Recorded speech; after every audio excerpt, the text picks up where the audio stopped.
السلام علیکم ورحمۃ اللہ وبرکاتہ۔ بسم اللہ الرحمن الرحیم۔ ناول مکین قلب از قلم حبیبہ فیصل، قسط نمبر 14۔ فاطمہ بیگم نے امنا کا ہاتھ پکڑ لیا۔ کیا تم سچ کہہ رہی ہو؟ انہوں نے البم کھولا اور کتنی دیر عبدالہادی کے چہرے کو دیکھتی رہی۔ ہاں، مجھے اشال نے اپنی البم دکھائی تھی، اس میں نے عبدالہادی کا چہرہ دیکھ لیا تھا، وہی ہے۔ کیا سچ یہ ہماری خالہ کا بیٹا ہے؟ ایک مرتبہ آپ نے ذکر کیا تھا نا؟ ہاں میری جان، یہ تمہاری خالہ کا بیٹا ہے، میری بہن عدیلہ کا بیٹا۔ فر جذبات سے ان کی آنکھوں سے آنسو جاری ہو گئے۔ تو مما، آپ نے ہمیں کبھی ان کے بارے میں نہیں بتایا، کبھی ملایا کیوں نہیں؟ علما کی آنکھوں میں بے پناہ سوالات تھے۔ میں کن الفاظ میں بتاتی؟ میں راتوں کو جا کر اسے یاد کرتی ہوں۔ جان سے پیاری بہن ہے وہ میری دوست، میری ہمدرد، میری سب کچھ۔ علما نے ان کے کندھوں پر ہاتھ رکھ دیا اور انہیں کمرے میں لے آئی۔ سامنے رکھ کے جگ سے گلاس میں پانی بھرا انہیں پیش کیا۔ پہلے آپ یہ پانی پیو اور مطمئن ہو جائیے۔ فاطمہ بیگم نے پانی پیا اور کچھ لمحے خاموش بیٹھی رہی۔ فاطمہ بیگم نے ہر ایک بات علما سے کہہ دیا جو ان دونوں بہنوں کی جدائی کی وجہ بنی تھی۔ اسے سن کر علما کچھ لیے خاموشی سے انہیں تکتی رہی۔ میں یہاں خوش ہوں، پر گھر والوں کی بے رخی اپنی جگہ ہے۔ میرے سکے بابا مجھ سے دور ہے، میرے بہن مجھ سے قریب ہو کر بھی دور ہے۔ اسماعیل مجھے بہت خوش رکھتے ہیں، میں تم سب کے ساتھ خوش ہوں، مگر بیٹا یہ کلک ساری زندگی رہے گا۔ میں اپنی زندگی سے خوش ہوں، اللہ کا شکر بھی ادا کرتی ہوں، مگر میں نے غلطی کی، اس کی سزا بھی مل رہی ہے۔ پر اب ایک امید سی ہے، شاید کہ سزا ختم ہونے کا وقت آ گیا ہے۔ فاطمہ بیگم آج دل کھول کے روئی، اپنی بیٹی کے سہارے سارا درد بیان کر گئی۔ مما آپ روئے نہیں، آپ کو احساس تو ہے اپنی غلطی کا، جو بیت گیا سو بیت گیا، انشاءاللہ سب ٹھیک ہو جائے گا۔ ہم ساتھ جائیں گے، کچھ نہیں ہوگا۔ اب آپ نے آنسو نہیں بہانے۔ اس نے نرمی سے ان کے آنسو صاف کیے۔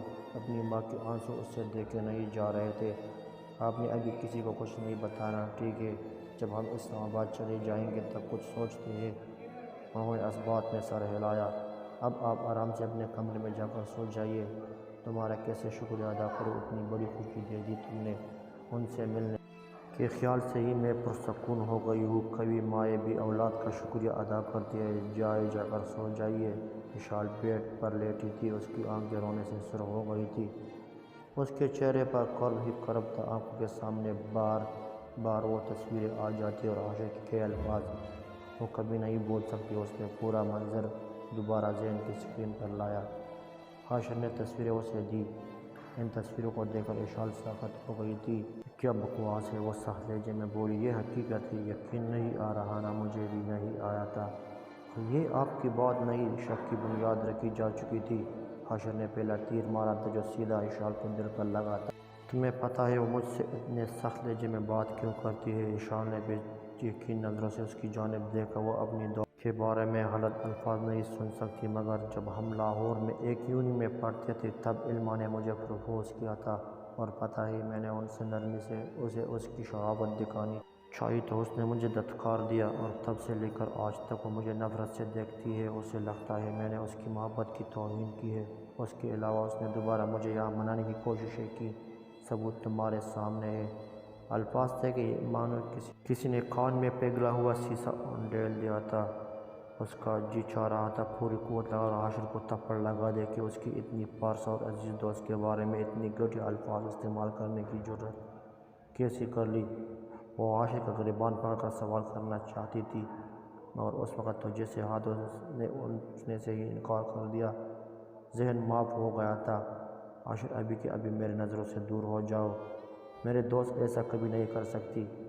اسے سمجھ نہیں آئی وہ حاشر کی باتوں سے انکار کر رہی تھی یا اپنی ہی بے یقینی کو غلط ثابت کرنا چاہتی تھی۔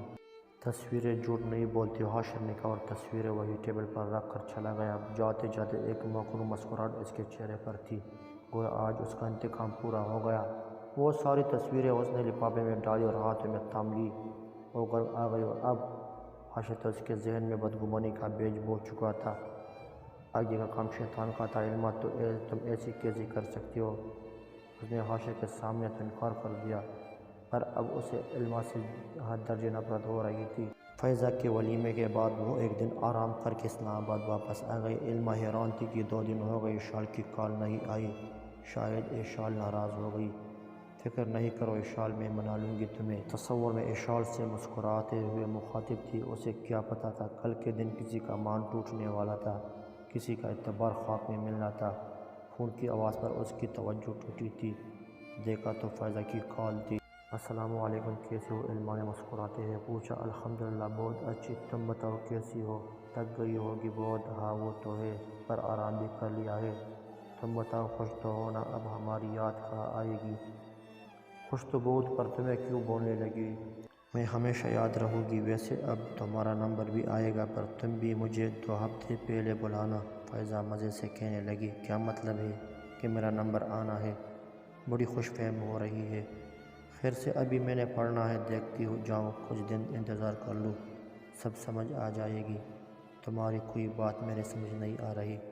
خیر میں آتی ہوں، کچھ کام ہے، فی امان اللہ۔ کہ گڈ بائی۔ دوسرے دن علما یونی جاتے وقت بہت خوش تھی۔ اشال کو حقیقت جو بتانی تھی وہ سوچ رہی تھی کہ اشال کا ریئیکشن کیا ہوگا۔ اس نے جیسے ہی یونی میں قدم رکھا، بے چین نگاہیں اشال کی تلاش میں نکل گئی۔ وہ کلاس میں داخل ہوئی، اشال نہیں آئی تھی ابھی تک۔ وہ بیگ رکھ کر گیٹ کے پاس گراؤنڈ میں بنے بینچ پر بیٹھ گئی۔ یہاں وہاں دیکھتے ہوئے اس کی نگاہیں حاشر پر رکی۔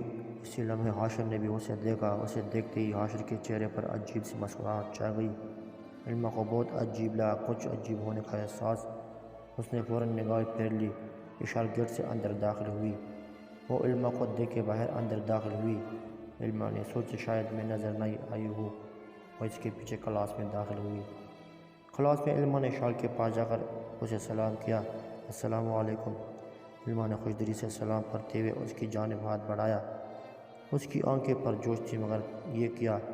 اشال نے اس کی طرف دیکھنا تو درکنار ہاتھ بھی نہیں بڑھایا۔ وعلیکم السلام، انتہائی سرد لہجے سے جواب آیا تھا۔ علما کو یقین نہیں آ رہا تھا، یہ صرف ناراضی نہیں تھی، یقیناً کہیں پر کچھ غلط تھا، پر کیا؟ یہ سمجھنے سے وہ قاصر تھی۔ اس نے دوبارہ اشال کو پکارا۔ اس کا انداز علما کو الجھ رہا تھا، اب وہ پریشان ہو گئی۔ اشال اپنے کام میں الجھی، مکمل طور پر علما کو نظر انداز کیے ہوتے۔ وہ رجسٹر پر جھکی کچھ لکھ رہی تھی۔ ان کا پہلا لیکچر آف تھا کیونکہ پروفیسر کسی وجہ سے نہیں آ سکے تھے۔ اشال کیا ہوا؟ ایسی ریئیکٹ کیوں کر رہی ہو؟ پلیز مجھے بتاؤ۔ یوں نہ کرو، دیکھو اگر یہ مذاق ہے تو پھر بھی نہ کرو، تمہیں پتہ ہے نا تمہاری بے رخی برداشت نہیں کر سکتے۔ علما کا انداز ملتجی تھا۔ اشال نے سرد نگاہ اس پر ڈالی، پھر دوبارہ رجسٹر پر جھک گئی۔ یہ تمہیں پہلے سوچنا چاہیے تھا، اور یہ سب کرنا ہی تھا تو میرے بے رخی برداشت کرنے کی ہمت ہونی چاہیے تھی۔ اشال نے جھکے انداز میں ہی کہا۔ اس ایک جملے میں کیا کچھ نہ تھا، حقارت، نفرت، دکھ، ٹوٹا ہوا مان۔ علما کے جسم میں ایک سنسنی سی لہر دوڑ گئی۔ اشال کی بھی توجہ اسے اندر ہی اندر بلا رہی تھی۔ اس نے نرمی سے اشال کے ہاتھوں سے رجسٹر نکالا۔ اشال کیا بات ہے؟ مجھے بتاؤ، شاید کوئی غلط فہمی ہو گئی ہو، ایسے چپ نہ رہو، کچھ تو کہو۔ علما کی حالت ایسی تھی گویا ابھی رو دے گی۔ میں کیوں کچھ کہوں؟ کہنے سننے کی کچھ بچا ہی نہیں، اور غلط فہمی کی تو تم بات ہی نہیں کرو۔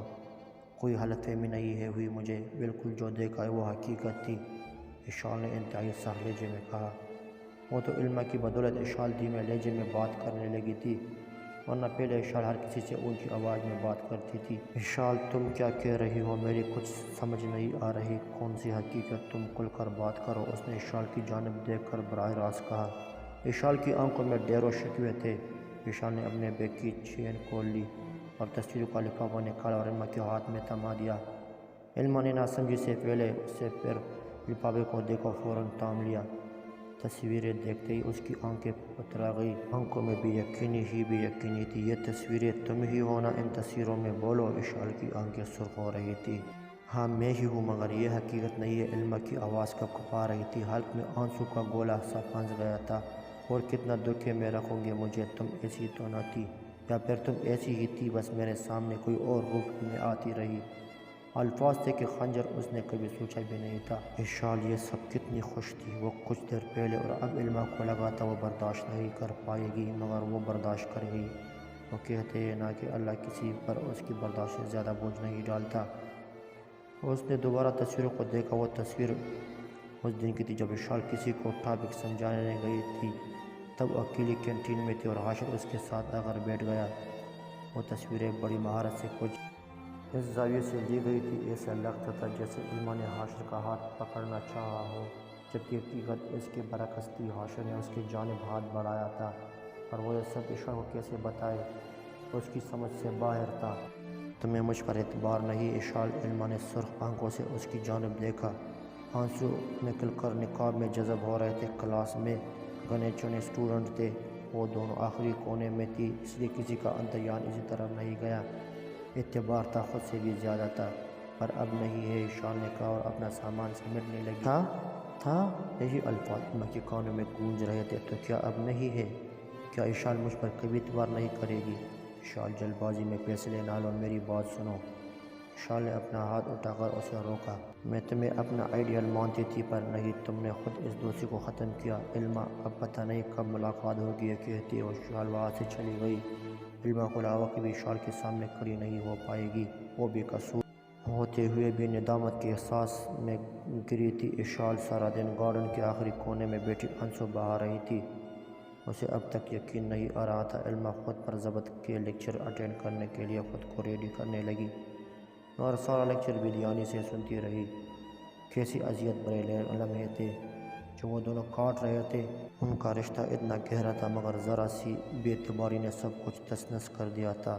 کیا وہ دونوں دوبارہ پہلے جیسے دوست بن سکتے تھے؟ اور کیا علما اشال کی حقیقت بتا پائے گی؟ کہانی جاری ہے۔ مزید اقساط کے لیے ہمارا چینل سبسکرائب کریں اور اپنے دوستوں کے ساتھ ضرور شیئر کریں۔ شکریہ۔